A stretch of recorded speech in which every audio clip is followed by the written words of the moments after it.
Everybody, 49 am. Please excuse the look. I just came from the hospital with my clients. And that's a whole nother mental health Monday thing that I'll get into about how the doctor, I don't even want to get into it because I feel like a rant's going to come on and I don't want to talk about that. That's not what this video is about. This video is about this. It's like, I'll start off with this. So I'm learning to start to remove, to look at everybody in my life, right? Everybody that has access to me, right? And really starting to remove people and realize the role that I play in their life and the role that they play in mine and seeing if it's beneficial for me. Is it healthy for me? Is that a thing? So I'm reading through some text messages. I think this is going to turn into a rant because I feel like I'm getting emotional all up in my chest area right here. Please excuse the hair. I went to the hospital just like this. It was a mess. So it's been a rough work day or a work evening, should I say. I got to put this laptop down. I can't even do these notes right now. So, like I said, I'm working on really seeing what do people bring? Because I know what I bring. You know what I'm saying? It's like, what do people bring in my life? Like, why is this person in my life? Like, what do they do? Is this relationship reciprocal? Whatever.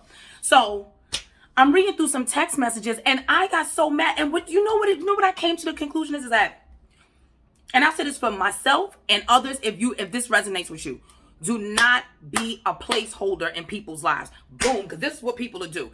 Like, I want to expose these text messages so bad, but I don't want to be messy, and God wouldn't want me to do that. So the text messages I'll keep to myself, but I'll just say this. As I'm reading through the text messages, I just noticed that I was a space filler. I was a placeholder. That's what I was, because see, they trying to work it out with whoever they trying to work it out with. But in the meantime, in between time, you trying to get over here, because what I noticed that text messages get shorter. Phone calls get shorter every time I talk to this person. You outside? Absolutely not. I want to say this. This is for men and women. You do not have to be anybody's placeholder. You don't have to be a placeholder. They can't just put you on pause. You ain't Netflix. You ain't Hulu. You ain't Stars or none of that shit. None of it. And then this was, as I'm reading through the text messages, y'all, it was like, I didn't know I was gonna have these feelings for you. Bitch, I'm amazing. Excuse my language. Are you dumb? I didn't know I was gonna have these feelings for you. You knew it. I'm a ray of fucking sunshine. Excuse my language again. I'm just saying, you do not have to be anybody's placeholder. And I swear to you, shout out to my sister. Yo, I was reading the text messages, and these are old time, just reading. And you know what's so crazy? I don't even know what made me go back. I was sitting in the waiting area waiting because one of my clients had overdosed. I had to wait for him to wake up, but that's a whole nother story. So as I'm waiting for him to wake up, I'm just scrolling, because I took care of everything I was supposed to take care of, talk to the doctor, see what was going on, what happened with him, cuckoo, cuckoo, all that other good shit. So I'm scrolling, and then I scrolled from the beginning. So I'm looking, and the more I look, the madder I got. The more I look, the madder I got. Because you know what it is, and I'll just speak for myself, is that it's not cool to get addicted to the highs and lows.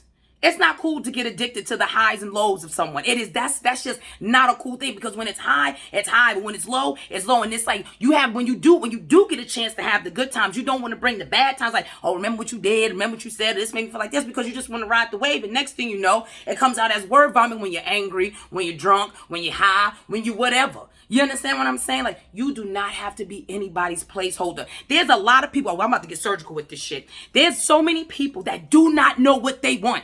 Oh, no, not it fell. Please don't fall. I need this. There we go. Sorry about that, guys. There are a lot of people that do not know what they want, wholeheartedly. They don't know. They don't know if they want a man, a woman, a trans man, a trans woman, a relationship, a non-binary. There's so many people. You'd be surprised that people, because people will say this, oh, I want this. And then when they get it, they don't know what to do with it, because they really don't want it in the first place. They really don't want it in the first place. There's so many people that don't know what they want. And if you don't know what you want, if you're that person, be honest with your goddamn self. If you don't know what you want, stay your non-knowing ass someplace else, because it's okay not to know what you want. It's okay. It's okay not to know what you want. It's okay to know, to say, you know what, I don't want this, but I want that. Or I don't really know how I feel about that. That's okay, but don't use me as the practice target. No, don't lose me for target practice. Excuse me, I said it backwards. Reverse. Absolutely not. Don't do that. When people know what they want, leave them. If a person come to you and be like, you know what, I want to date you, you know what I'm saying? We want to get together, whatever, and I just want to date you exclusively. You know, if you know that you don't want to date exclusively, say it. If you feel like, yo, you know what I'm saying? Like, you know, we've been dating for a while and I just feel like, you know, I really want something more committed, like a committed relationship. If you don't want it, say it and behave in that manner. Behave in that manner. And then the next question, what does that look like? I don't want to disrespect you. I don't want to be mean. Nah, be real. Let me tell you something. The truth hurts enough. Imagine what lies do. People be playing. That's always tied into the mental. Stop playing with people. If you don't know what you want, stop getting with people that know what they want. And for the people that know what they want, don't settle for somebody that don't know what they want. I'll change their mind. Dun, dun, dun, dun. Yes, I'm great. You can be great and that's awesome, but people only change when they want to. You can encourage change. You can support change, but that happens over time.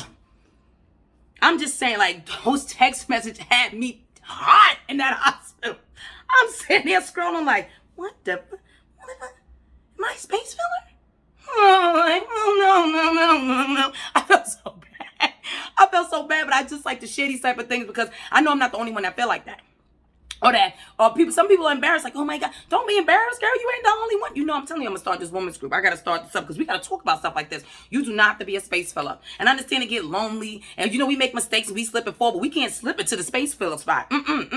Cause see, what happens is this: is that as soon as him and old girl, or her and old girl, or him and whoever, whatever the situation, as soon as they get back together, now it's like, hey, what's up?